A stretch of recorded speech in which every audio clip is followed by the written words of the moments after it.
So The Economist, back in October, has a wonderful article. Has a map of this part of the world, and it shows where Al-Qaeda is. And in the article, The Economist points out that Al-Qaeda at this moment controls more territory and has more adherents than at any time in its history. Even though I told you we did pretty well against those guys in Pakistan, and we did. So they're less capable of the mass casualty attack, but they actually control more territory and have more adherents.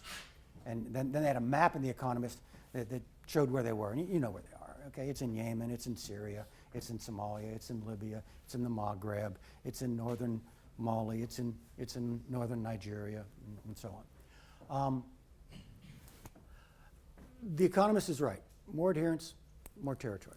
But there are subtleties. Again, can we get the big ideas right before we start applying heat, blast, and fragmentation somewhere in the world?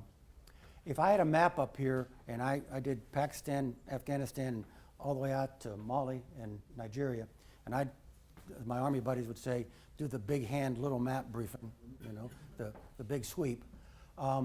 As my hand went from east to west, the flavor of Al-Qaeda would change. With still Al-Qaeda, okay? But with Al-Qaeda in Pakistan, in that first group I told you about, they're already coming to kill you.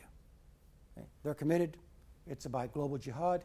It's about the resurrection of the caliphate. They have the chance to do you harm. They're going to do you harm. The further west you go, though, the more local considerations become stronger in the calculation of the local movement. Okay? Somalia, clearly Al-Qaeda, no question about it. All right? But frankly, they hate Ethiopians a lot more than they hate Americans or Brits. All right? It's driven by that. Until finally you get way out here in northern Nigeria with Boko Haram, and it's far more about memories, besides bad Nigerian governance, far more about memories of a 17th or 18th century black Islamic empire in what is now northern Nigeria than it is about the global jihad.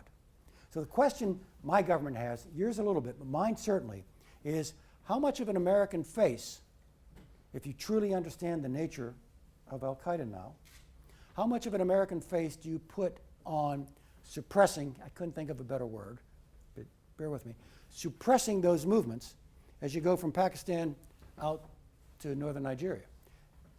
No downside killing the people in Pakistan. They're already committed to killing you. You're not going to make it worse.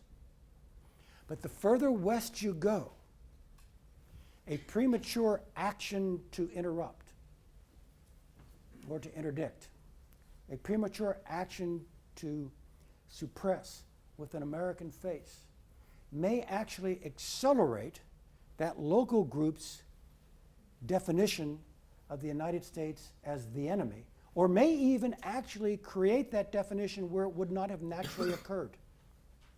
And so there's an argument there saying, hey, hang back here, big guy, be careful. On the other hand, and they're all very proud of wearing the Al-Qaeda brand franchise thing, the further west you go, less powerful, less pure Al-Qaeda, but that's a pretty good description of Al-Qaeda in the Arabian Peninsula 4 or 5 years ago.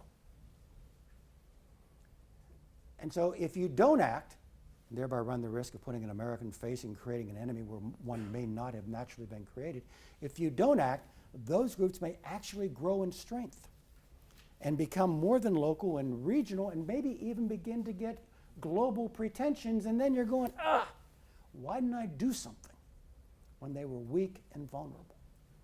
It's one of those questions that make me delighted that I am retired and not in government.